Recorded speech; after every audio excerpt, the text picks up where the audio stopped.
Ce projet de podcast est né de la convergence entre un constat, celui de la méconnaissance de notre métier, d'une envie de nous lancer tous ensemble dans cette aventure du podcast et de rencontres que nous avons pu faire avec des directeurs et directrices en exercice. Durant nos stages de découverte, nous avons en effet été étonnés de la méconnaissance autour de notre métier, parfois au sein même de l'hôpital. Dans chaque service où nous nous rendions, nous faisions face aux mêmes questions. Qui êtes-vous ? Comment devient-on directeur d'hôpital ? Quelles études avez-vous faites ? Mais également des questions beaucoup plus directes. À quoi servez-vous ? Combien gagnez-vous ? Pourquoi êtes-vous si jeune ? Ces questions nous ont interpellés et on avait envie de trouver un moyen d'y répondre qui puisse toucher le plus grand nombre. C'est pourquoi on s'est saisi du format du podcast, qui est un format encore peu investi par les directeurs d'hôpital, alors même qu'il est plébiscité par de nombreux Français. Derrière ce projet, il y a également un pari. En effet, notre souhait de préparer le concours est motivé par les rencontres que nous avons faites au sein de l'hôpital, avec nos futurs collègues notamment, actuellement en poste, et leur passion, nous souhaitons la partager avec le plus grand nombre, afin, peut-être, de susciter des vocations.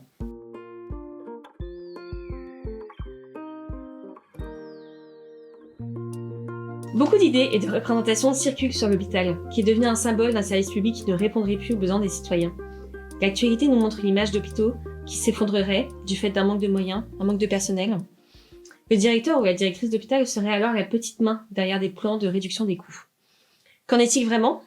Quel rôle peut jouer le directeur ou la directrice dans un contexte dégradé ? D'ailleurs, ça pourrait surprendre que l'hôpital ne soit pas dirigé par un médecin. Effectivement, le directeur d'hôpital n'est pas un médecin. Mais ça n'empêche pas la concertation avec tous les professionnels de santé afin d'atteindre une décision commune pour le bon fonctionnement de l'hôpital et aussi pour le bien-être des patients. Les tâches qui incombent aux directeurs et directrices d'hôpital ne relèvent pas du soin, mais nécessitent des compétences spécifiques en ressources humaines, en gestion des marchés publics, en finance, en logistique. Et puis, le directeur d'hôpital ne dirige pas tout seul. Absolument. C'est toute une équipe de directeurs et directrices qui est à la tête de l'établissement et elle-même est supervisée par un directeur ou une directrice générale qui en fait est un profil qui a occupé déjà des postes d'adjoint auparavant. Et d'ailleurs, on aura à cœur dans ce podcast de vous présenter des personnalités qui ont occupé des postes variés avec des parcours vraiment différenciés. Et ce sont les facettes de ce métier, loin des idées reçues, que nous souhaitons mettre en avant dans ce podcast.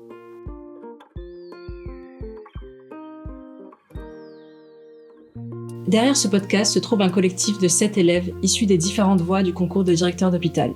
Nous sommes entrés à l'école en janvier 2024 et nous prendrons notre premier poste en janvier 2026. Ce projet est porté par le pôle innovation de l'association des élèves directeurs. Monter ce projet de podcast nous tenait particulièrement à cœur dans la mesure où nous avons choisi comme nom de promotion celui de Clémentine Vergniaud.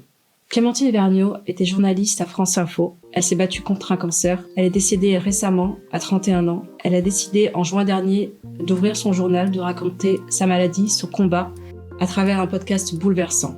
Notre podcast illustre le quotidien de femmes et d'hommes qui sont aussi une des voix de l'hôpital.